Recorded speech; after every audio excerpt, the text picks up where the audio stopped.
What's up YouTube, it's Accurate again, back with a new video on the Maschine MK3. Yes, I'm gonna make a new beatmaking video today, and I'm gonna make a track based off of samples from my record collection. I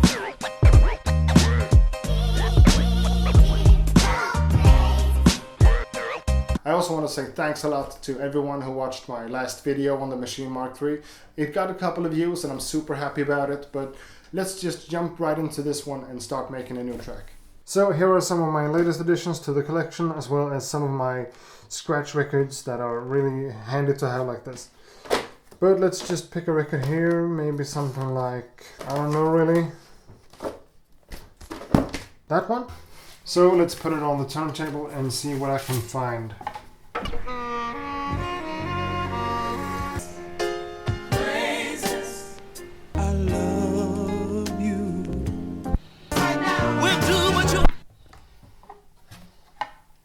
Let's try the other side.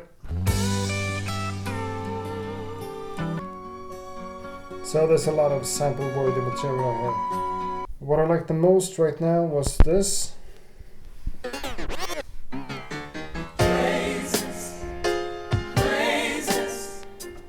So that's pretty much what I'm gonna sample into Maschine.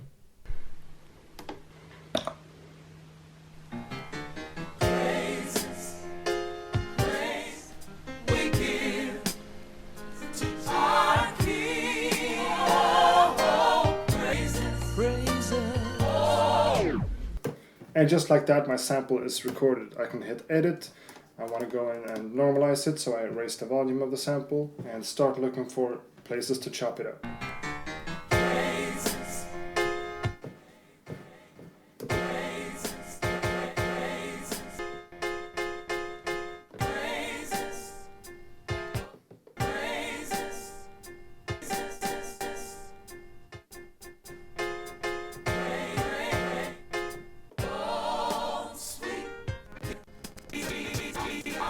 I get a lot of questions about how I chop my samples and why I do it the way I do it, and I think this is kind of a funny example.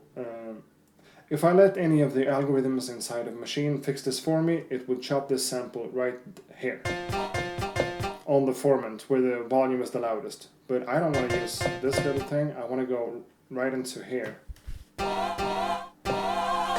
Because I think that sounds a lot cooler, and I like that better than I like this little piano hit.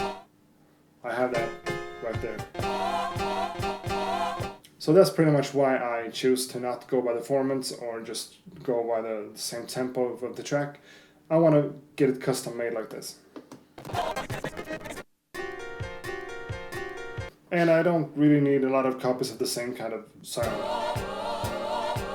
on two different places of the track. So I can just skip that one.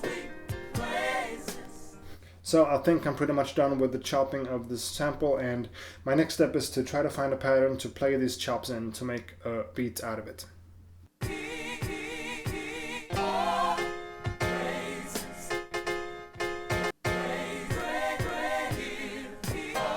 So I'm really not coming up with anything here. I'm gonna try to pitch the sample up as always, but in whole semitones.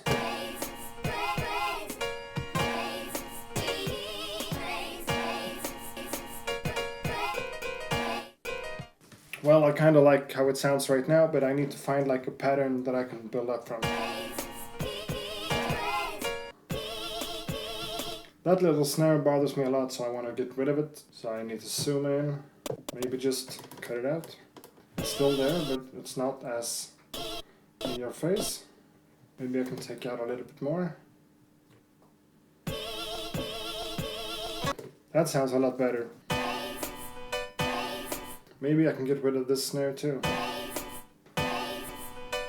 Whoa, that sounds a lot better. So I kind of like where this is headed, but I need to start with some drums before I can do anything else. So let's go in here and browse for my samples, my user kit for the kick drums, and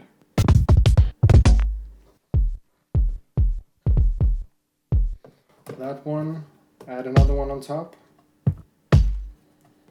That one.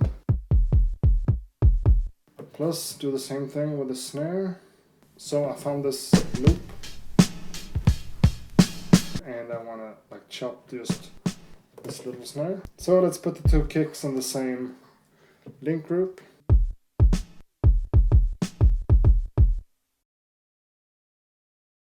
So now I've added a couple of snare sounds, so it sounds like this.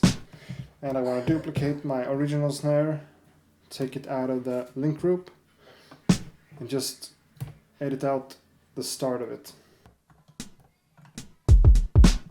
And that will work as my hi-hat. But let's go back to the sample and see what kind of tempo we are working in here.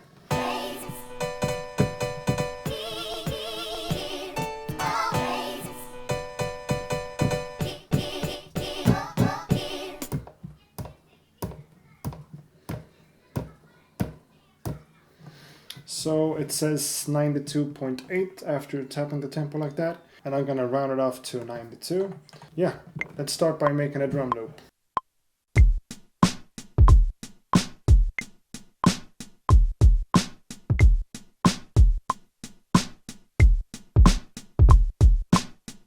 So I guess that one is okay, and let's see if it goes together with anything I can do with the sample.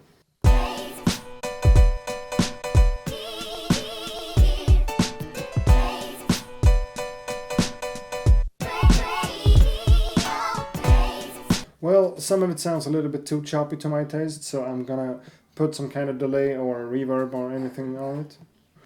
A normal reverb.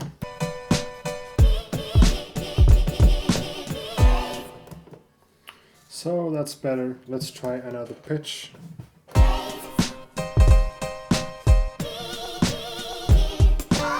So one more semitone up, I really like that, so let's record it on top of the drums.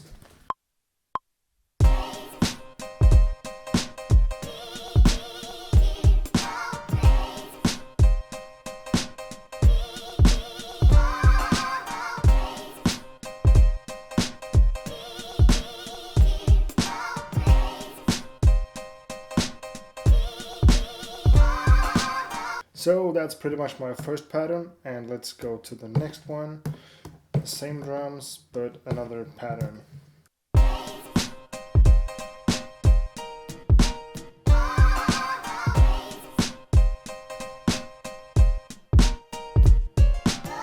So that's number 2, similar but still a bit different. And let's go to pattern number 3. Right here I want to make like a bridge or something for the track. So something like this.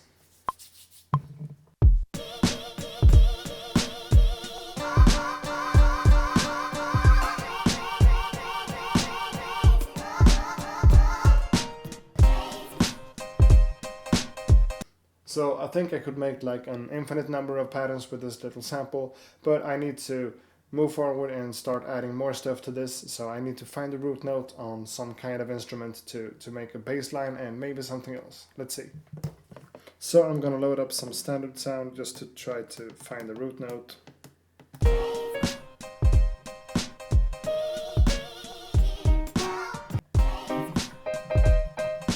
So I kind of find the root note here in C major.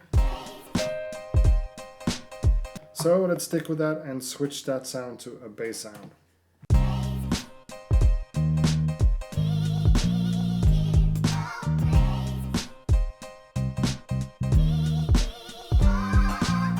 And let's double that up and switch to a sub bass to layer them up. Now I think that bass line could work on pattern 2 as well. And yes, it can. So let's just go to the bridge thing and try to find the bass line there as well.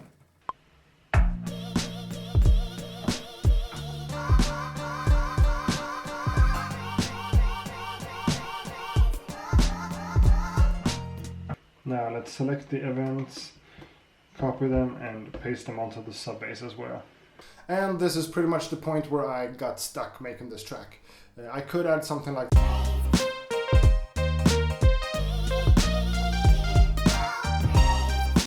but sometimes I feel like there's a big difference between what I could do and what I should do with a track. So let's just decide this one is finished right now and put some scratch on top of it, and I really hope to see you guys in my next video as well.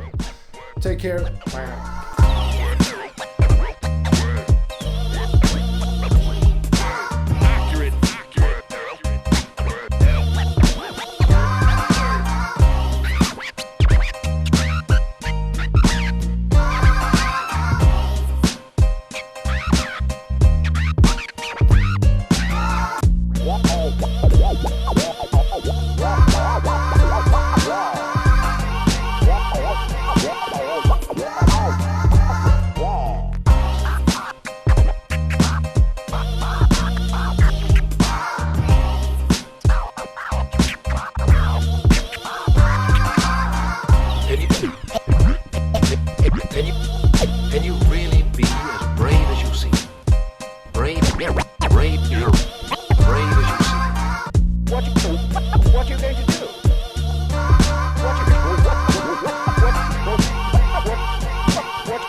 once more chased away the big bad wolf.